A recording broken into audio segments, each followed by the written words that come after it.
Wonderful. Okay, welcome, y'all. So happy to be with you. Tonight is an evening to talk about plant names. We would like to remember the forgotten, think about and acknowledge the common, and take some time to understand the scientific or the botanical names tonight.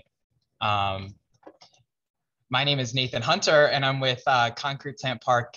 Specifically, I'm with New York City Parks and the Bronx River Alliance, but I help manage the Bronx River Foodway, a series of edible gardens inside of Concrete Plant Park, one of the first edible food forests inside of a public space. And you can find this at Concrete Plant Park in the South Bronx, near Westchester Ave, in the Hunts Point, West Farms area. And I am just so excited to be in company with Candace, co-facilitating today's conversation. And welcome you, Candace, to introduce yourself and Solar One and Stuy Cove. Yeah, hi. Thanks, Nathan. I'm just pleased as punch to continue to collaborate between our two. That's like something my grandma would say. To collaborate between our two spaces. So yeah, I'm the park manager of Stuy Cove Park, which is kind of the lower Manhattan sister space, at least ethically and kind of like conceptually, to the Bronx River Foodway.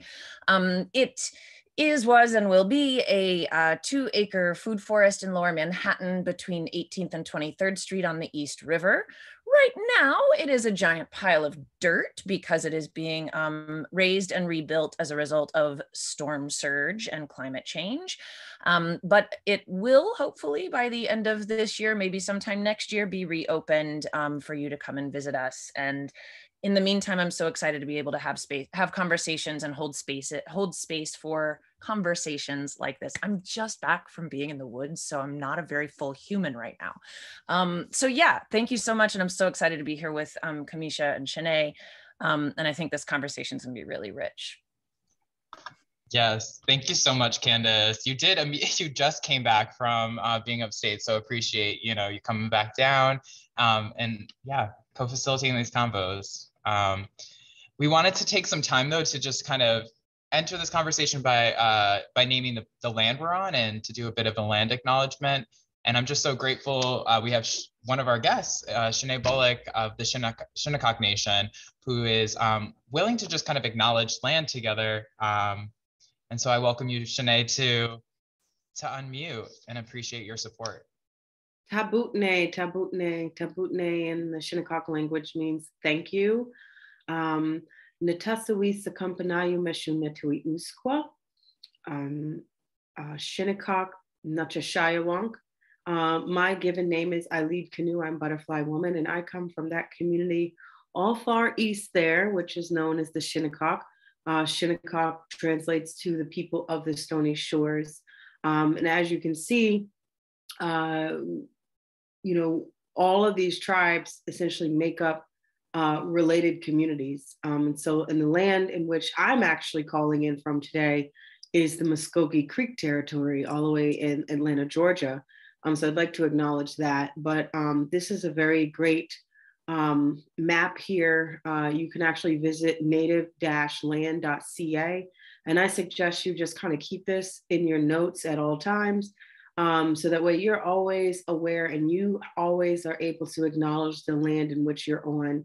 And so the New York City area is home to actually a lot of us. We travel to, it's not that far to travel to specifically by canoe, but you have the Lenape, the Muncie speaking Lenape communities.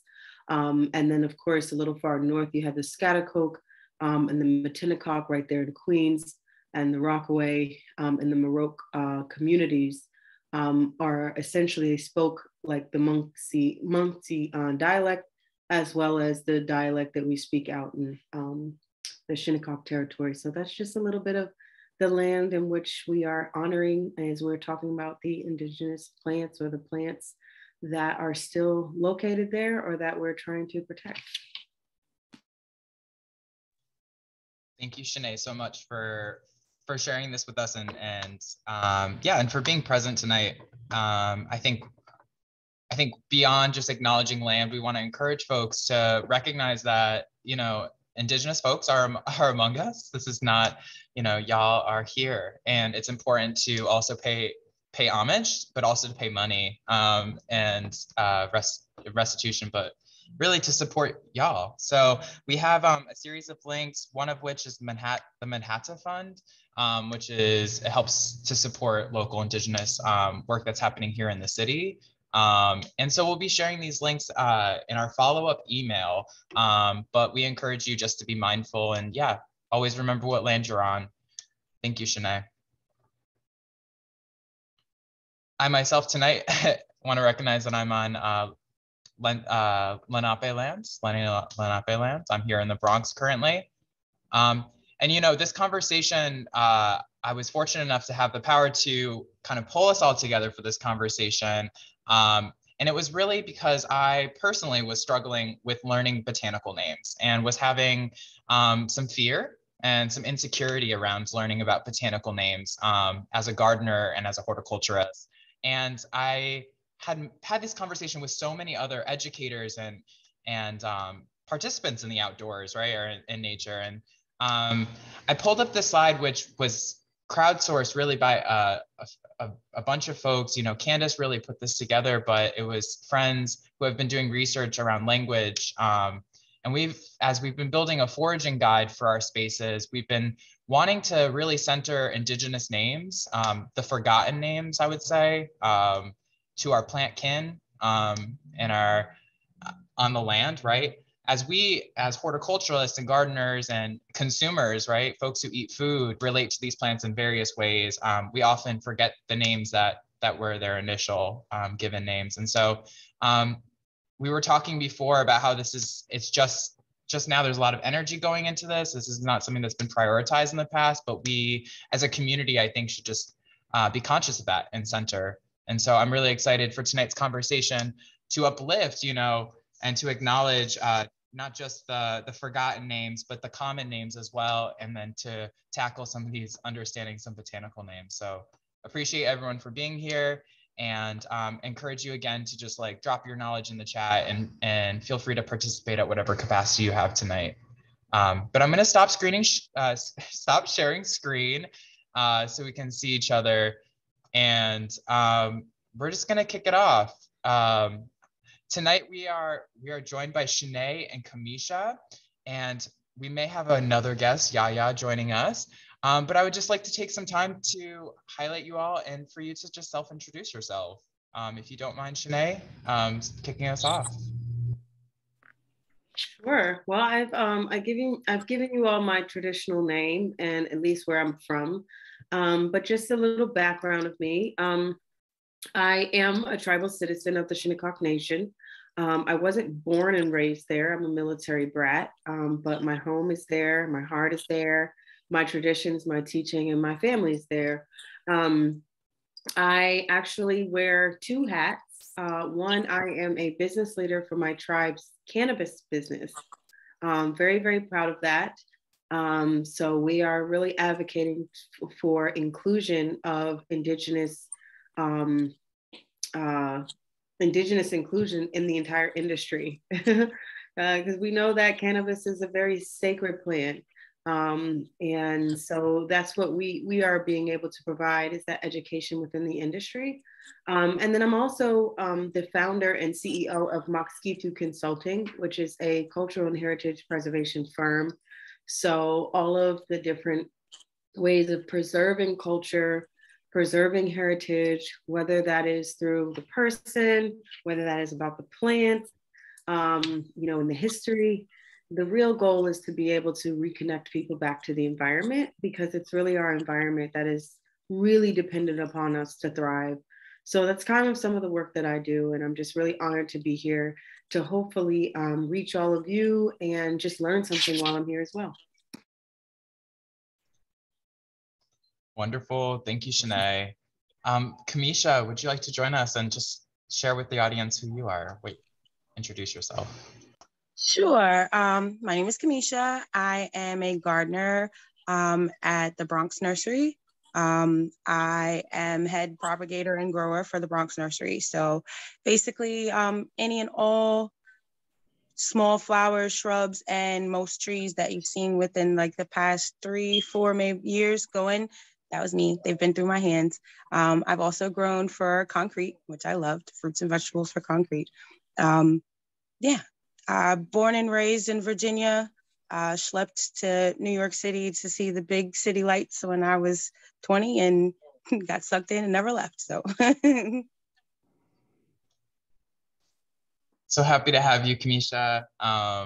It's been wonderful getting to know Kamesha in particular through my relationship with Concrete Plant Park. Most of the plants behind me, Kamesha actually grew. So it's just really great to know the person who's raising the seedlings. But yeah, I think without further ado, let's just get right into the conversation. You know, we've prepared some questions with Chenae and Kamesha. And we're just going to kind of go through as prompts, but we'll see where the conversation takes us tonight. So, you know, we've just heard introductions from both of you, but if you could just dive in and tell us how you first came to know plants or how you connect with plants on a daily or on a regular basis. And I'll hand it off to Chenae first, and Kamesha, if you want to go after. Sure. Well, I don't have an academic background. I'm not as cool as probably, I'm not saying that everybody on here has academic background in plants, but I'm probably not as like, I'm not a scholar of plants, if you will, right? So I don't have the relationship with plants from that perspective. So not that I get intimidated at all by any means. I just have a very like personal connection with plants, and the plants that I'm aware of are really what I've just been taught growing up. And a lot of times the ones that you're taught growing up are the ones that are surrounding your house, surrounding the hiking trails, surrounding the cultural sites. You know, as we spend time on our beaches of the stony shores, you know, I have a small little, I guess, a little baby story because I'm Indian. And so we always give an answer with a story. It's very short, but growing up, I can say this now, but my aunt, when I spent time with them on Shinnecok reservation, we have private beaches that are still are a part of our jurisdiction that we've never given up. We've never left from. So there's a place called West Woods, which is in Hampton Bays. It's off of our residential territory. And when she went to work, she would gather us all up in a car with a cooler of sandwiches, maybe, and like, or fruit and water bottles, and leave us at the beach from 9 to 5. And so the beach has like a long, like sand dunes. So there's nothing but woods, like just natural woods. So growing up, you know, I say that I was kind of babysat by West Woods. So now, I mean, I know those woods through and through. I know where to get the sassafras. I know where the knotweed grows. I know where the sweet fern grows. I know what they're used for, because if we had cuts, if we had bruises, if we had mosquito bites, all of those different kinds of things. I knew where the eelgrass grows, so that if we wanted to eat mussels, I knew what kind of mussels to get, all of those different kinds of things. So that's my, I'll say, connection to plants at a young age. And then growing up, seeing the deforestation begin to happen to some of these surrounding lands that I grew up in, really made me feel like I was protecting my mother, or protecting that person that raised me. You know, that spirit, I won't say person, but that spirit that raised me, which is our lands. And so as I've gotten older, I mean, you know, I want to pass down that same kind of thing to kids, to my generation. So I stand up just as I would if it was my relative that was being genocided. So that's my connection to the plants. Oh, here I come. That was so lovely and inspiring. But my connection isn't as deep. I'm slightly a little jealous. That's gorgeous. I love it. My connection does start when I was younger. Growing up in Virginia, my grandmother, who I was constantly under, she would grow anything that could grow. So I grew up with the fresh tomatoes, the fresh vegetables, the fresh fruits, the flowers. Growing up with using herbs for medicine. She loved her echinacea. That was technically my first flower introduction. So been obsessed with it since then, its uses, its purposes, and its benefits. From there, I kind of, lost interest in nature completely. Moved to New York with no goals of being outside at all. It was office jobs and desk jobs. I ended up falling into parks, started off cleaning the parks, which is not the most enjoyable situation. Although I didn't necessarily like my job, but I appreciated the purpose of my job. So I did my job to the best of my abilities. I appreciated the having the areas clean and the people that did respect the land that was around them, what it meant to them, seeing the sights, seeing the clean park, smelling the clean air. So I did appreciate it then. From there, I started gardening in Manhattan. Fell in love with it. I wasn't really designing beds. I was more prepping beds for planting. So invasive weed removal, things of that nature. From there, I jumped into climbing and pruning. I am a certified arborist for New York City as well. So I have a little tree history. And then from there, I jumped back to gardening. So it's just now that I'm doing a completely different aspect of gardening where I do design and I do grow and I cultivate. And I kind of had to fall in line with the names. It's kind of a necessity for my part of the job. Not everyone that I work with has to know the names, the scientific versus common, but I, on the other hand, I do for ordering purposes and for design purposes, for working with customers who don't know. I had to learn that. So it was kind of forced upon me. It's not as difficult as I thought it would be. I am kind of okay at saying what I refer to as scientific curse words when it comes to the right ears. But that's kind of my story. I love that, scientific curse words. That's so good. Yeah, and I mean, I think there's something in both of the ways you guys approach this that all of us can connect with. All of us have after school or whatever, had a piece of woods maybe that we had like a direct relationship with, and had a family member who got us into it. And I think it's very easy to feel intimidated. Chenae, I too don't have formal training in Hort. You know what I mean? It's stuff that I've learned in all these other ways, right? And I think one of the things that's really interesting is that we can all know all of these plants in so many ways. Like I was thinking about this today, that my great grandfather, apparently, he didn't know the names for anything in any language. He would just point at it and be like, get that, that's good. And so like, it's really like you can know something in so many ways, right? But we're here to talk about names. So we were hoping that each of you would kind of respond, and maybe we'll start with you, Kamesha, because you've kind of already launched us into this.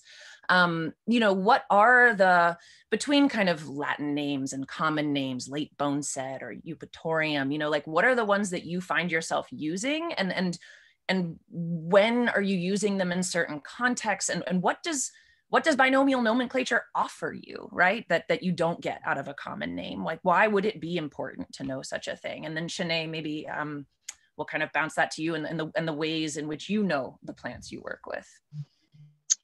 I kind of go back and forth. I work with experienced gardeners. I work with newbie gardeners. I work with supervisors who have no clue, that weed looks pretty, it has a flower on it. It's like, no, that's technically a weed that we have to remove.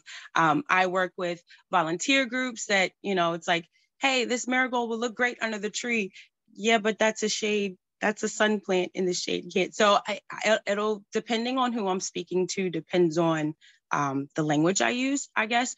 Usually with new gardeners, I'll try to do both so that they can learn our scientific curse words, but also know in a plain old regular day conversation that, they can speak a word and someone will know what they're talking about. They can say rose instead of rosacea and they'll know what they're talking about. The biggest reason I like using or I would prefer to use a Latin name when planning a garden is like one of the biggest things, like with echinacea.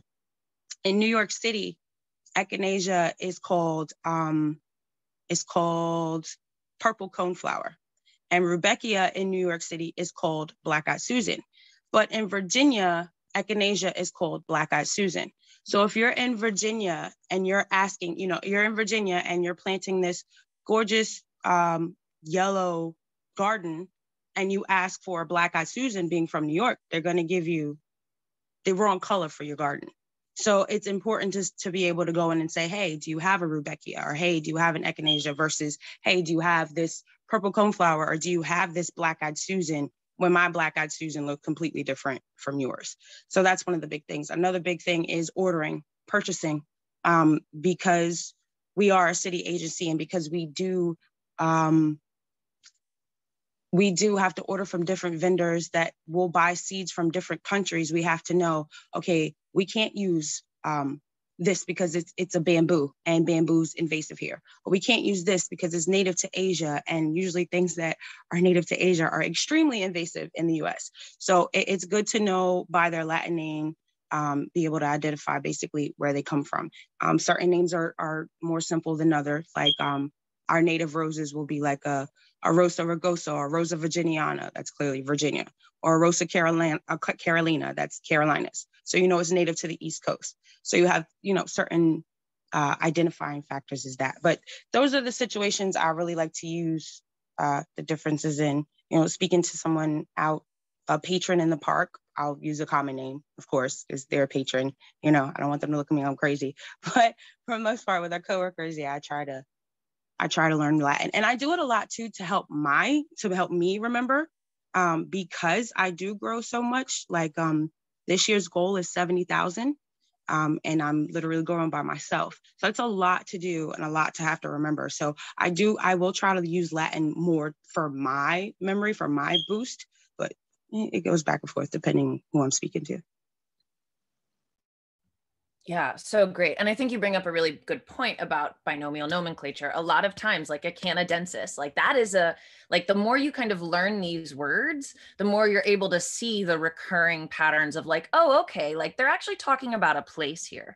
Sometimes they're just talking about some random person who discovered it, who they've named it after, and like, we can have a whole discussion about that, right? But there are context clues that some of these names, they're not just trying to intimidate you, though it does feel that way sometimes.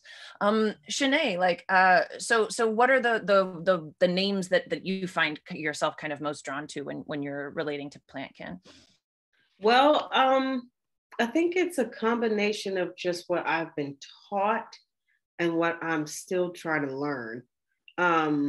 So a lot of plants still hold the indigenous name because they were discovered here. And so if sassafras literally means sassafras, then that's what it is. And so I find that, like, kind of like what you were saying a little earlier, like, you were growing up, it was just called this thing or whatnot. And people had nicknames for things. And so I found myself kind of utilizing all of that until you run up against academia and they're like, no, that's not what it's called. And it's like, what do you mean? You're saying my grandmother's a liar? But then I recognize that kind of also what you were saying about what the names mean. So in our language, at least all of the tribes in which that we had just seen earlier, as far as the map is concerned, our language is very descriptive. So even, for example, what Shinnecok might call something, you can go to Virginia, even though some of the language isn't that far off, and they might call it something else because it's really how they've described it. Also, the use of it too changes. We're very, very descriptive on things, which particular part of that. And I think for me, when I see those scientific names, and maybe this is just my spirit, it's just knowing where those scientific names originated from, I guess that culture. And it's another way of, especially when those scientific names, I'll say, or I don't want to say scientific, but the academic terms for some of these names or politically correct for some of these names is still a way of colonizing a voiceless life, right? The plants. And so for me, it's like my spirit wants to rebel. And so naturally, I can't even pronounce those words. I'm like, what? What?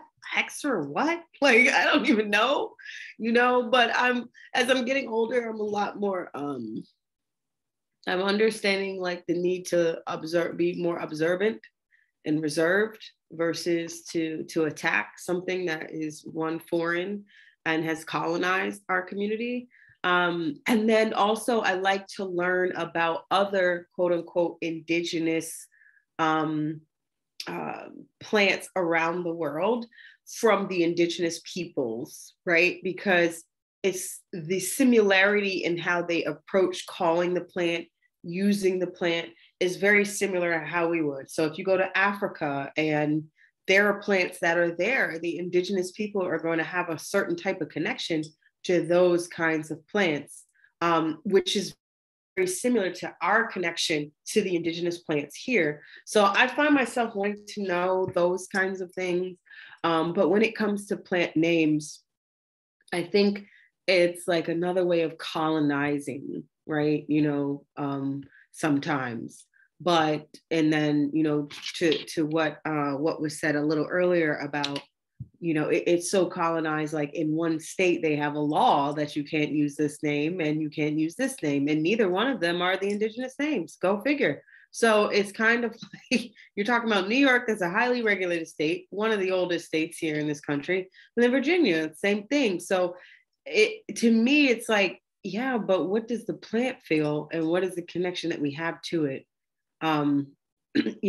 But I don't know if that answers the question, but this is my best answer. I mean, that certainly answers the question. I mean, these are all your answers. But I mean, that really resonated. I was laughing a little bit because I was just remembering Leonardo DiCaprio had a plant named after him because of his commitment to climate, like dealing with climate crisis. And now there's a plant that's DiCaprio. And I'm just like, this is ridiculous. This plant was not discovered. This plant has been known by people, and yeah, it's definitely colonization. I appreciate too just the idea of names holding description and holding like identity. I love it from a perspective of like ableism. Even just like hearing the word and like if you're of that community, of course, you'll have more of the context, but just like feeling that plant in different dimensions and words being able to carry that, which is like pretty magical.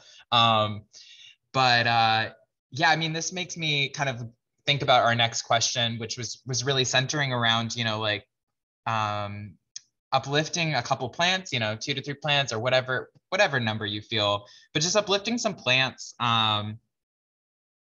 that you connect with, regularly, and sharing those names with us, but really thinking about like how their names inform you of what the plant is. And I think Chenae, you already, I think in a way said it, but I'm thinking about it in maybe other ways. How do the names of these plants carry the description and carry really like, yeah, use and how you know them? Like, how does name provide all that context?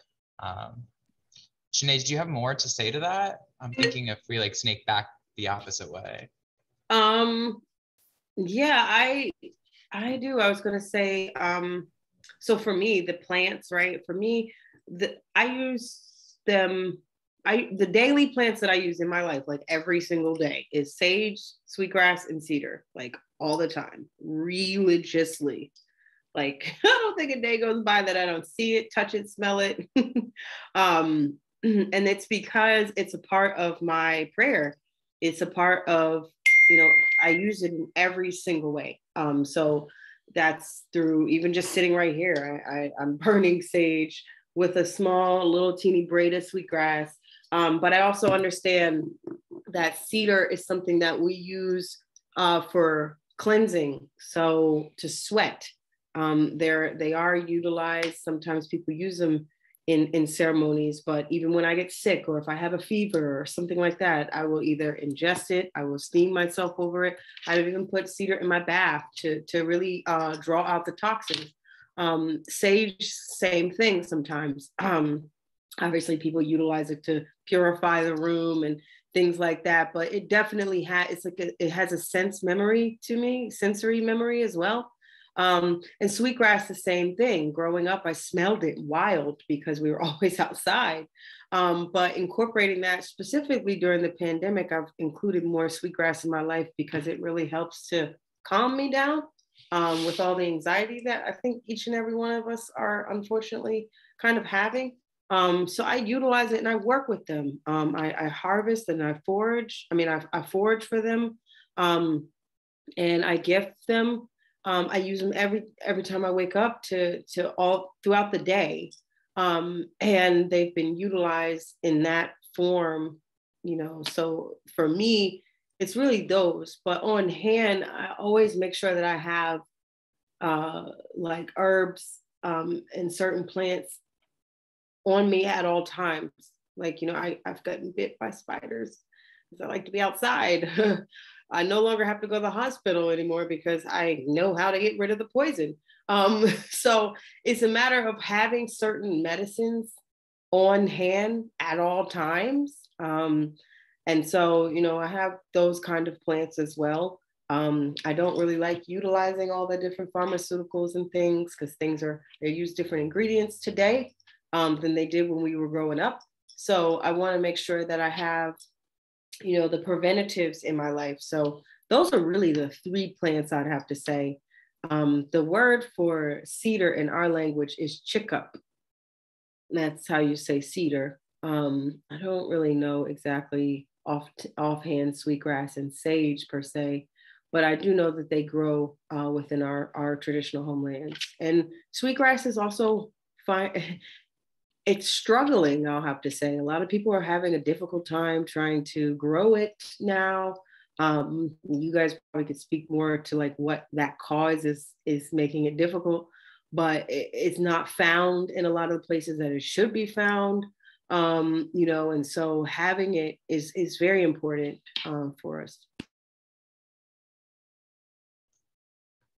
Wow, yeah, I thank you for raising those three, uplifting them, and also acknowledging these species are fleeting and reminding us that there's like care and consideration when relating to them, not outside of their name, like consumption too, and sourcing is what I heard as well. And as foragers on the call, I'm sure a lot of us are aware of that, but it's an important thing to remember. Kamesha, do you have three plants that kind of come to your head you want to share with us? Well, I'm a plant mom, so I'm not supposed to have any favorites. Moms aren't supposed to have any favorites. Okay. So I technically don't really think I have a favorite. I do work a lot with more ornamental sort of plants. So I work a lot with zinnias and I work a lot with roses and snapdragons, cannas, a lot of bright, colorful, poppy stuff. Again, especially since the pandemic, I really tried to focus a lot on like super colorful, super fragrant, super textured plants to kind of have like a five senses kind of feel in outside spaces, especially once like lockdown really happened and the only choice you really had was a park. I really wanted our gardens to pop for the past couple of years. We did get a lot of people that told us, their spirits were so low. And when they came outside and saw the beautiful flowers or smelled the beautiful flowers or was able to walk up and touch and feel the different textures, it did uplift and improve. So that is something that I do pay attention to while growing. At the moment, I can't really say that there's a plant that necessarily speaks to me. I'm kind of in like, I guess, grow obsession phase. Like right now, I'm like, anything with the seed, give it to me. I want to put it in the soil. I want to grow it. Like, I don't care what it is. I want to grow it. So right now, I don't really have a favorite. I don't really have a particular anything. I've literally grown as much as I possibly can within the legal constraints of growing. Like I've said with you guys, I had a conversation letting you know that I had to check the legalities of growing something as simple as cotton. So anything that I can legally grow, I probably have. I've experimented with hydroponics, growing without soil. Like I'm just in a full-on grow phase. I have started to concentrate more on growing herbs. I've really gotten in touch with herbs. I don't like the ingredients that are in medications. I don't like the side effects that are announced. Like a side effect to an antidepressant is suicide, and that makes absolutely no sense to me when there's natural things that uplift and improve. So I've definitely decided to go more towards that route. So I have started to grow things like lavender and thyme and rosemaries and again, echinacea. And I have my elderberry and my chokeberry, different medicinals. I have learned to, I have been studying more on plants. So I've learned that our weeds that we've been pulling in the parks, such as burdock, such as mullein, are not actually weeds. They're actually usable, highly beneficial herbs that we should not be snatching out of spaces. But that's neither here nor there. I'm gonna calm down, bring it back. But yeah, no, there's not really, right now, I'm just on complete grow mode. I do feel more connected with nature. I do feel like I am doing, finally doing my part to add to and enhance instead of take from and consume. I have heard quite a few things about things that used to grow in certain places, not growing in certain places. I personally believe that it is due to, one, the overuse of herbicides and pesticides that cause adverse effects to the plants. There are things that we use for, like, say, rodent control, like dry ice. Maybe we shouldn't be putting dry ice at the base of a rose bush, things like that. The overusage of Roundup, glyphosate, as we all know, was going bananas and crazy. And that just makes the soil benign and just infertile and disgusting. So between that and then the things that they are injecting in seeds, everything is GMO free and HMO and ABCDEFG and whatever other letters they want to put in it. It's all alphabet free. But if it's alphabet free, what'd you put in it?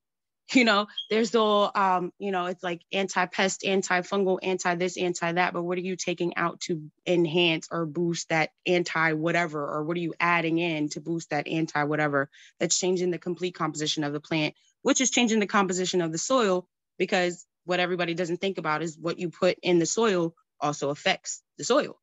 There's that's the reason why there's companion planting. Certain things can't be planted with other things because it'll kill it.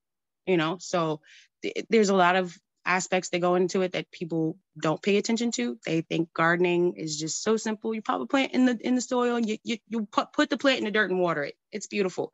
There's so much more into it, though. I think if we paid more attention to the different aspects, then we'll be able to better preserve land and continue to grow what has been known to our indigenous peoples. But yeah, consumption and all kinds of capitalism and all kinds of craziness. So something so valid.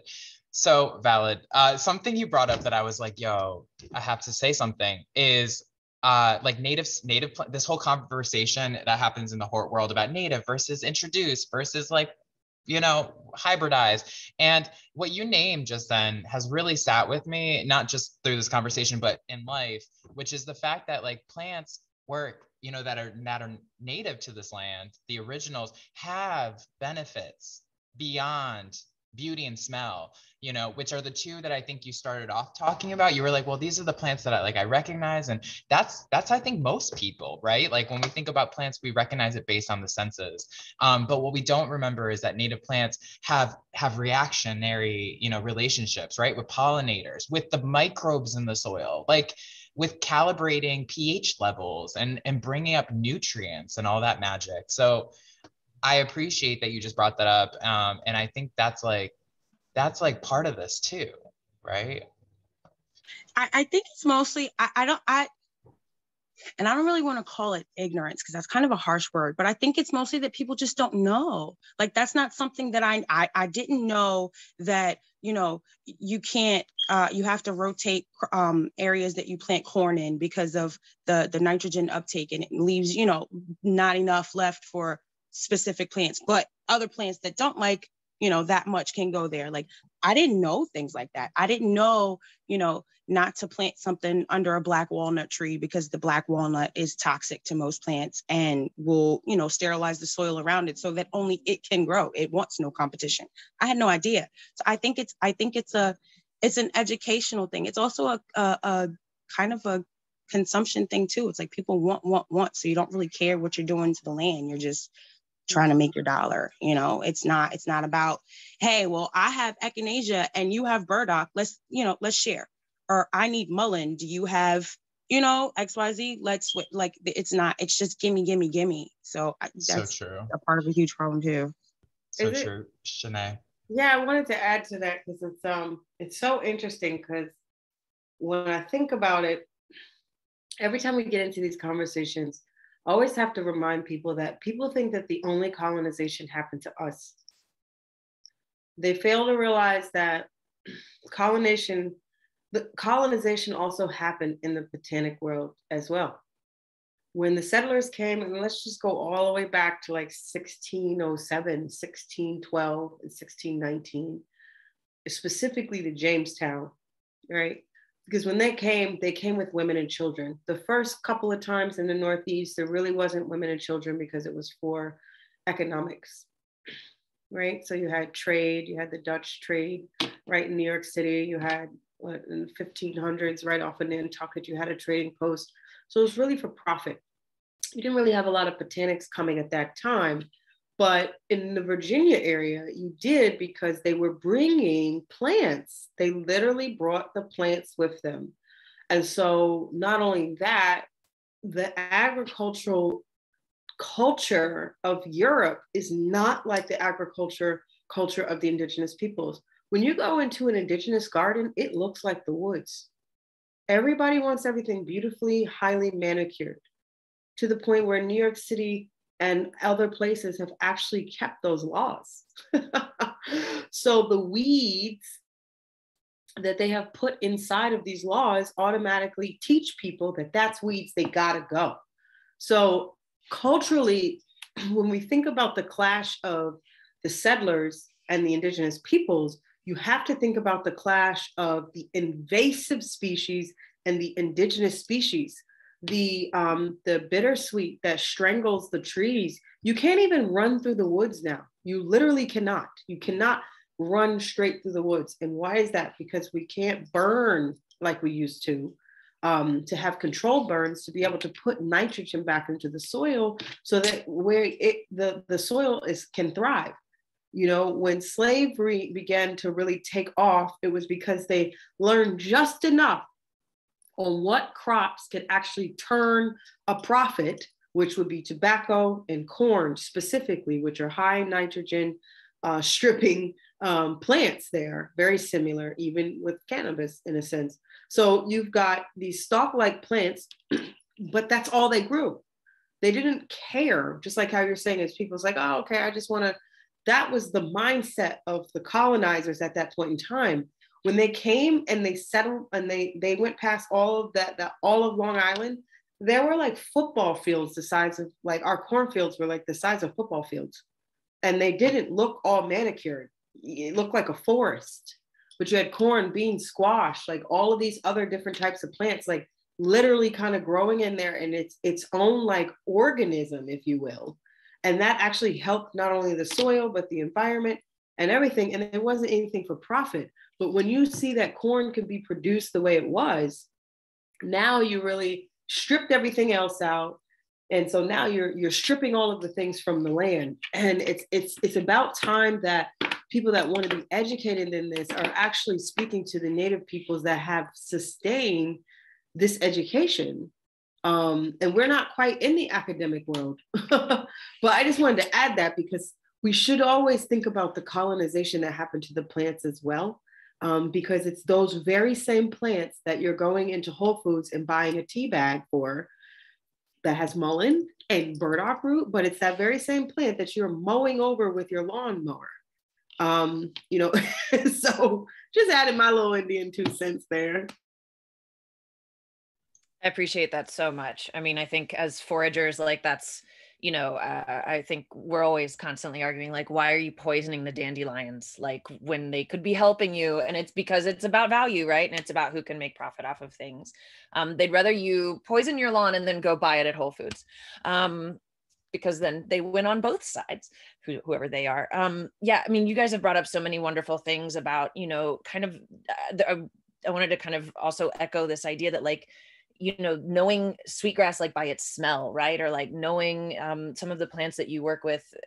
I don't know, I was just really kind of like marveling at the kind of rhymes between the ways you guys were talking about the way, you know, Kamesha, right now, you're discovering, you're just like, plant anything. I just want to see how it all grows, right? And like Chenae, like I feel like from what I've seen and gleaned, like you're kind of in the process of discovering some of these names. And I know that this is across the board for a lot of Indigenous communities, like the reclaiming of these names of plants and being able to kind of have that in one place.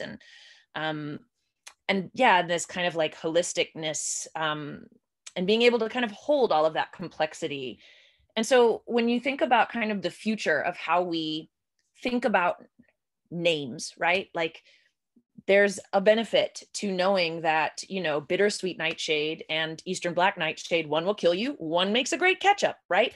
They have different Latin names. You need to know that. That's important, right? So those Latin names are useful in that moment, right? Bittersweet, you'd think you could eat it. No, you may not. You know, and so like, here's where these terms can become very helpful, right? So what would it look like, or what does the world look like for you guys, and how we kind of help people, from the academic to the person you meet in the park who's like, why is this park in such disorder? And you're like, that's because we're not doing European park here, you know, which is what I deal with on a daily basis. You know, how do we kind of help people hold all of the complexity of all of those different ways of knowing plants? I'm trying to get this in the frame. Here it is, like all those different ways of knowing plants at once. And how do you feel like that shows up in the work that you do?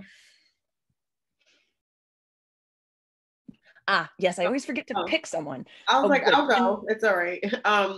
You know, I think it all, because we're talking about plants, and plants, I mean, you know, you have the real scientists that understand like the whole climate justice movement and the benefits that plants actually have. We didn't even talk about the plants that live underneath the ocean on the ocean floor, right? We're not even talking about the deforestation that's happening on the ocean floor. And the flooding that's happening. We haven't even gotten there yet. But at the end of the day, we are losing more and more of our forests. And so it is so important that we learn what plants that we can grow, how to grow it. And I think all of us coming together, regardless if you're academic, regardless if you're just someone like me with, you know, just an inherent responsibility as a woman of the Stony Shores. You know, I always say, if something were to happen to the Shinnecok people, then something's going to happen to the Stony Shores. And if something happens to the Stony Shores, then something's going to happen to Long Island. And if something happens to Long Island, something happens to New York, something happens to New York, something happens to the rest of the world. Our responsibility, and I don't say just as Indigenous people, but all of our responsibility who breathe, drink clean water, which is every human on Earth, is to really take care of the Earth. So if we become educated on how to do so, specifically through plants, because plants provide all of that. They help with the clean air. They help with the food that you need to have. They also help with regulating how water is distributed throughout the world. So there's so many different avenues that we need to be able to learn. And so, yes, plant names do become important, because just like you said, one could kill you and the other could be beneficial. Then there could be a clue within a plant that talks about a place, right? And the responsibility you have to that place, or the connection that those people have to that plant. And when we take out the profit, when we take out all of those different kinds of things, because regulations sometimes are put in place for us to pay fines. So regardless if we're not thinking people are making any kind of money off of it, they really are. And so I think bringing everybody together, all walks of life, whatever your perspective is, your responsibility to the planet is essentially supposed to be the same as the next person. And so when everybody came here to the new world, so to speak, that's exactly why we taught them about the corn. That's exactly why we taught them about beans and squash and all these other things, and echinacea and sassafras and sassaminiash, which is strawberry, and why we have a strawberry Thanksgiving, why we have these kinds of things, why we have a planting moon, what a harvest moon is. Those things we were teaching so that people could actually be essentially in unison to take care of the earth. But that is my, how do you do it? That's my answer. Can I call that what you just named traditions? Is that what you're speaking to? Yeah. In the disruption of tradition in that process. Awesome. Kamesha, what are you thinking? I'm just here to plant plants. No, I'm not, I honestly don't know where the whole name situation should go. Actually, my manager and I were just talking today, and because I had no idea of even the Indigenous name. Like, I had no idea there was a third option. So this whole thing is brand spanking new to me, like Latin or binomial or botanical, whatever you want to call them. That's still technically new. I'm still learning. You know, I'm like I said, 4 years in, so I'm still learning all aspects of everything. And again, I do see the benefits of having at least one agreed upon, I guess, universal name, because again, you don't want to say, you know, don't touch that nightshade. And it's like, oh, but I eat that all the time. It's like, no, you don't. You're still alive. Or, you know, I want to continue my yellow theme. Let me get the black-eyed Susan, but you get an echinacea and you mess up with your purple. So it is, names are important, and being able to identify plants to where everyone can understand, no matter what language you speak. You know, we might not be able to have a conversation, but I can point at that echinacea and you can point at that echinacea and we can both call it an echinacea and have a good day. I do think there does need to be some type of universal. Where it may go, I honestly think it does need to go back to more Indigenous titles. That's the original. Like, why change? If it ain't broke, don't fix it. You know, there's really no, I don't understand the point of the change. Now that I know of the change, I don't understand the point of the change. So, you know, but of course we would never be able to make that full on decision. So who knows what will end up. All I want to do is grow the plants. Yeah, and I mean, maybe, you know, I think as people who live in America, where, like, you know, there is kind of one standard language, quote unquote, across a very large swath of land, like, it's very easy for us to be like, there must be one, but like, maybe it's that we have to just be able to hold them all, you know, because there's not an Indigenous name, there's 1,000, right? And so, like, being able to kind of know all of those stories.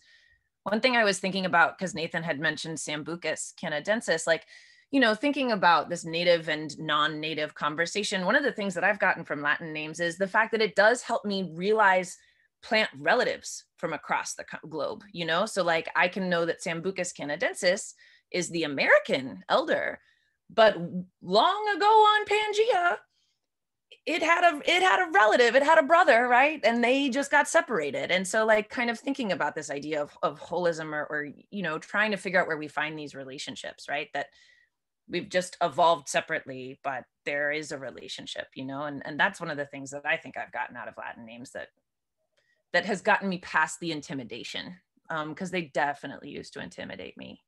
And just for everyone, there is not a formal way to say those names. It's a dead language. There's not a form. I literally can tell you there's not a formal way to say them. So, like, don't worry about it. Just try it and see what happens. Other people are also being like, oh, eupatorium. Oh, okay. That's how we say it. Oh, okay. So, like, don't worry about it. Cool. Yeah, Nathan, I think we're at the end of our questions. Is that true? Does anyone have any folks does anyone have any questions they would like to ask of Kamesha and Chenae, or thoughts they want to reflect back? Yeah, I think this is a great moment if you want to unmute yourself. I was gonna say unmic, unmute yourself, or throw in the chat. We can also uplift it that way. Yeah, hi. This was amazing. So just thank you, everyone. I haven't been to Concrete Plant since 2019, and I'm looking forward to getting back there at some point this season. And thank you for everyone else to just explain their experiences. It was really, really good. Today, so I live in Harlem. I'm from New York City. I'm from all 5 boroughs. I've lived in all 5 boroughs my whole life. But I today was walking around in Queens to try to get a low-cost vet appointment for my cat that you might hear right now. And I saw that there was this rain garden. I've been to rain garden workshops in the past 2 or 3 years, but I had never seen a rain garden along just like the sidewalk of a neighborhood in Queens. And I was wondering if you guys could speak more to implementing rain gardens, and just have you implemented rain gardens? What are some of the, I think I know some of the plants that go into rain gardens, but if you could just speak more to it, that would be cool. Hey, Leanne, thanks for the question. I'm wondering if maybe we can hang on a little after this call to answer it, because I can go deep on rain gardens. I build rain gardens with lots of folks, and I can also share if you're interested in like plant lists and things like that. Totally can hook you up. But would love, if it's cool, Leanne, with you, if there's anyone with like specific questions around, I would say names, or even just like for Chenae or for Kamesha individually about what they're up to, great time for it, because I would like to just respect people's time and let folks go for the hour that we had committed. Frank has a question in the chat, or a suggestion, I guess. Could there be an implementation of trinomials where the indigenous name goes before the Latin name? I think that's an interesting idea. I guess, and one of the things I think, Nathan, you and I have spoken about is, even the idea of holding these indigenous names, like who gave us permission to use them? You know what I mean? And so like, that's another part of it that I'm like, oh, cool, I found the name for that in a PDF online. Who am I to have that? You know what I mean? And so like, I think those also become questions. Are we then just further colonizing and co-opting, I wonder if anyone has any thoughts or feelings about that. I was going to say, I think it's important to note that, so I've worked with archaeologists and anthropologists in my early stages out of college, and that was my first like entry into preservation. And what I recognize is that there is a new generation that is starting to assume some of these like positions of authority, and right? Like, who gets to say like that's what the actual name is, right? It's usually those people that sit in those positions. And so those positions are starting to be changed, like the people in them, now that everybody's kind of gone through it. And so what I'm finding is that the people that are kind of sitting newly in those positions, or newly appointed to some of these boards, if you will, that make these larger, overarching, higher power decisions, are actually starting to become more open to just what you were just talking about. But it's important to know you can't just call on a Native American because you just know a Native. We have linguists that are literally and have been working for reclaiming our language. I mean, just during the Native American Heritage Month, the Joe Biden administration held the Tribal White House Summit. That has been held not in the previous administration, they didn't have it, but the one prior to that, during the Barack administration, for those 4 years, every year they had a White House Summit. And so this last one big push about reclaiming and revitalizing Indigenous languages. So because that is happening out of the White House as an executive order, you're going to start seeing that it becomes a task for some of these boards to now incorporate. So just the implementation alone, now there's going to be funding for some of these linguists to start to revitalize, to get into the Massachusetts archives and find firsthand written accounts and all of these different kinds of things. It's a lot deeper. That's the preservation work that I do, but it's a lot deeper than that. But the implementation of it, the best way to do it is to work with those people that have been appointed as linguists for their community, because they all know each other, because the dialect is going to be different than the Muncie versus all the way out in Long Island. Our dialect is going to be different. And you got to speak with those linguists that know all of the intricate sounds and vowels and things like that to determine collectively and to vote upon as a tribe, what do we want to now put inside of the Library of Congress to say, this is now what we call these plants. It's a lot more work on a political level, the academic level, and then, to be able to implement that. But it is something that can be done. I definitely know that it can. That was a loaded answer, sorry. No, that's great. That's so exciting to know. I mean, I think that's one of the things that we've been having lots of conversations about. We also want to be able to include, names for other Indigenous communities who I know, like we were talking about having Quechua names and like Urdu names, right? Like names from across the globe, because we live in a cosmopolitan space. And so, like, I think all the ways that we can hold these plants and have people be able to have access to them in the ways that feel familiar to them. And so, yeah, I think, wow, I'm so excited to hear that that's happening. And I think it's such a good point to find the actual experts, the like for real experts, the Académie Française of the Shinnecok Nation, right? Like that's who we need. Exactly. Awesome. Any other thoughts or questions anyone wants to share before we talk about rain gardens? Which I also need to talk about.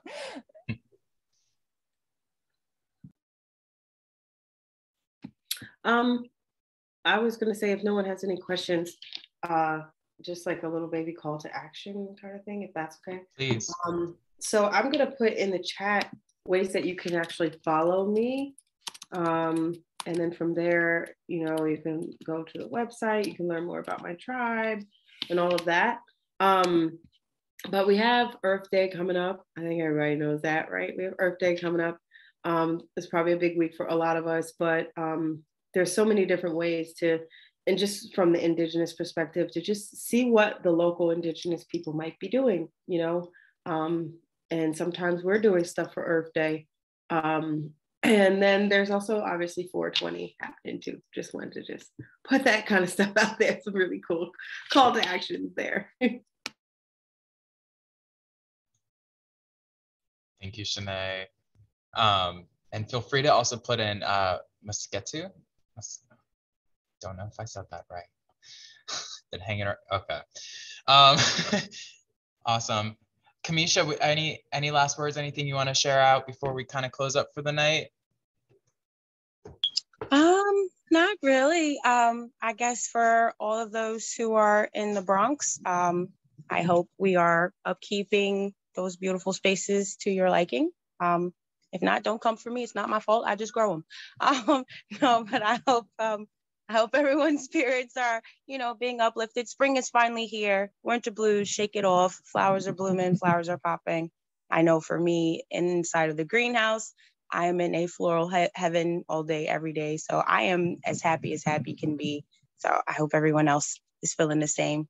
Excited, spring is here. So I'm just ready to plant. I'm having fun. And I loved this conversation. This was amazing. Again, learning is kind of my thing. I'm kind of like a sponge. I say it all the time. I am full of useless facts until I need to use them. So I love it. This was amazing. Thank you so much for the invite and for having me.